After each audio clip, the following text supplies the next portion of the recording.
When I was 7, some good-looking guy my mom brought home gave me a box of mangoes. That same day, my dad watched me eat those mangoes while he signed the divorce papers. Then he jumped off a building. After that, I couldn't stand mangoes. They made me sick just thinking about them. So on my wedding day, I told my wife Irene, if you ever want to divorce me, just give me a mango. She hugged me tight and didn't say anything. From then on, she avoided mangoes too. 5 years into our marriage, on Christmas Eve, Irene's childhood friend Stephen Carter put a mango on her desk. She immediately cut ties with him and fired him from the company. That day, I knew she was the one for me. 6 months later, I come back from overseas after closing $1 billion deal. At the celebration dinner, Irene hands me a drink. I'm halfway through it when Stephen, the guy who got fired, walks up behind me with this smug grin. How's the mango juice? He asks. I stare at Irene in shock, but she's trying not to laugh. Don't be mad. Steve wanted me to prank you. I didn't give you a mango, just juice. But honestly, Steve's right. You're being ridiculous about the mango thing. You seem to like it just fine. I keep my face blank, lift my glass, and throw the rest of the juice in her face. Then I walk out. Some things aren't jokes. Mangoes aren't. And neither is divorce. Mr. White, your stomach's acting up from stress. Stop eating things you don't like. Next time it won't just be a stomachache. You might need surgery. Stay here overnight for observation, and make sure your family comes to get you. I sat there quietly after the doctor left. I'd worked 39 days straight overseas on this new project, and finally made it home. I never thought Irene's mango juice at the celebration would land me in the hospital. I opened our WhatsApp chat and started typing, then stopped. Something was off. I looked closer. It was Irene, but she'd changed her profile picture to a green mango. While I was staring at my phone, she called. Her voice was cold. I'm home. Where are you? I didn't answer. Before, I would have just let it go and acted like nothing happened. But tonight, I had nothing to say. She got annoyed. End of. Jason White, how long are you going to keep this up? I'm at the hospital. She went quiet. She never cared about my health. She probably never imagined her juice would put me in the hospital. Wait there. I'm coming right now, she said. I didn't want to see her, but I was too weak to move. Time passed. The doctor checked on me 3 times. Irene never showed up. Right before I fell asleep, I checked my phone one last time. Stephen had posted on Instagram, every time I get hurt, my princess appears like magic. Life is good. The photo showed Irene putting a band-aid on him. Stephen's profile picture was a yellow mango. It looked nice, but it made me want to throw up. We'd known each other for 10 years. Irene always knew my boundaries. She'd worked in business for years and knew how to act professional around other guys, but now she kept crossing the line. If that's how it was going to be, we were done. And the $1 billion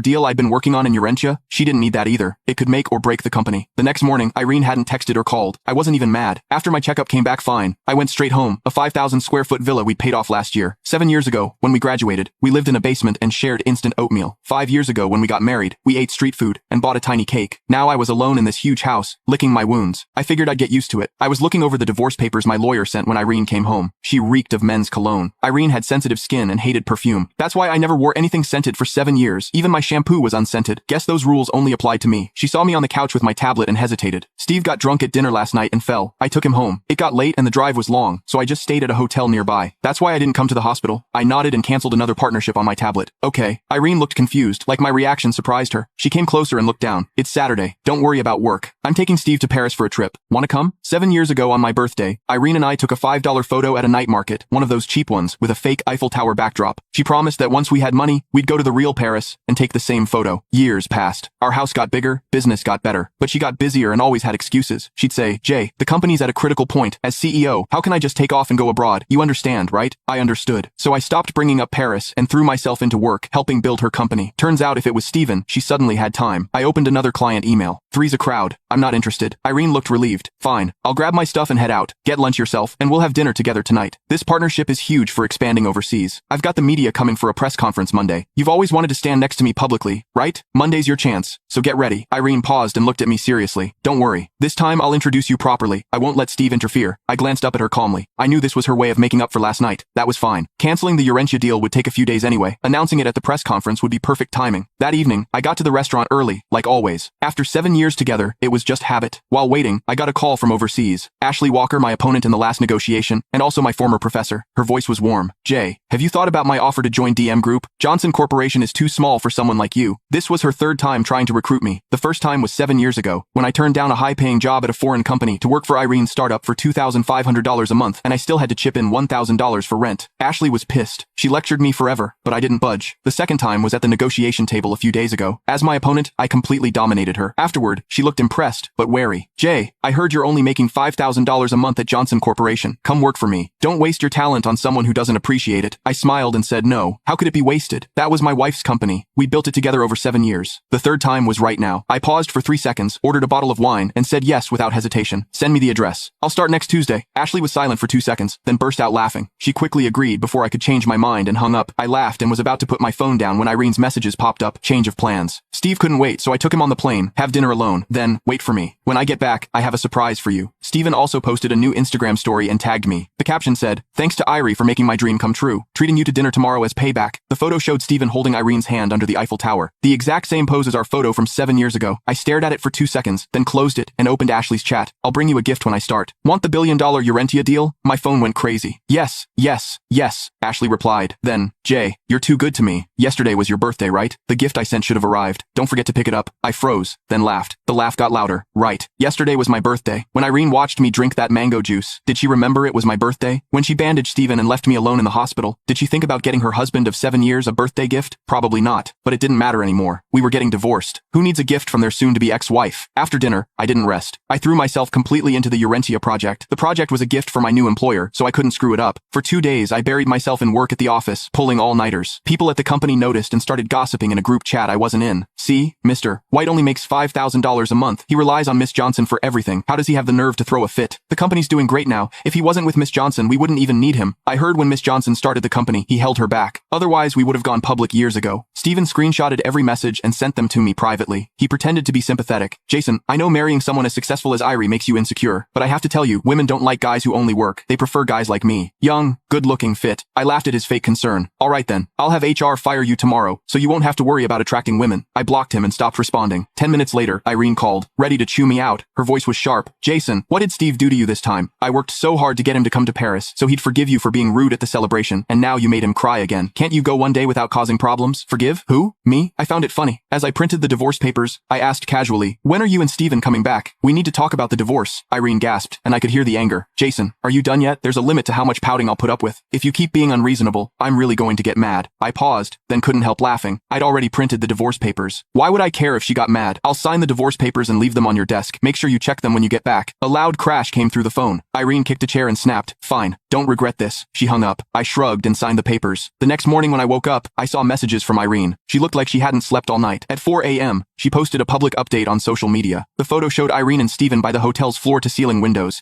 their fingers locked together. The caption said, "Through 7 years of ups and downs, I'm glad I had you by my side." Thousands of comments piled up, most asking about their relationship. One comment said, "It's finally official. Is this the husband Miss Johnson's been hiding for 7 years?" Irene didn't respond, but she pinned a shushing emoji at the top. Then she posted in the company group chat, "Effective immediately, Steven Carter will take over Jason White's manager position. The Urentia project will be reassigned to Mr. Carter, and he will attend tonight's launch instead of Mr. White." She knew I'd worked non-stop for 39 days overseas just for this deal. She knew I'd spent days organizing materials and nights, networking, drinking until I wanted to puke. Irene knew exactly how much I'd sacrificed for the Urentia project, but she still gave it to Steven to force me to back down. My phone buzzed with a new message from her. "You still have a chance to admit you were wrong." I didn't reply. I put my phone down and got ready for the day. She forgot that I was the one who secured the Urentia project. The partner didn't care about the company. They only trusted me. After getting ready, I went downstairs for breakfast. When I came back, all my stuff had been thrown out of my office. My mug and files were tossed out, and the signed divorce papers were torn in half. The only thing left was our wedding photo, carefully placed on the balcony. Steven sat in my chair with a smug grin. "Sorry, Jason. Irie already gave me this office. You can take that spot over there." He pointed to the storage room by the restroom, where water was leaking. I didn't bother responding, and looked at Irene, who'd been quiet the whole time. She looked exhausted. Her eyes were bloodshot, but she had this twisted smile. "Steve's right. I gave him the office, but if you withdraw the divorce, maybe I could." "No need." I cut her off and grabbed the wedding photo from the balcony. I met Irene's smug look and tossed the photo in the trash. "I don't need this either. You can throw it out too."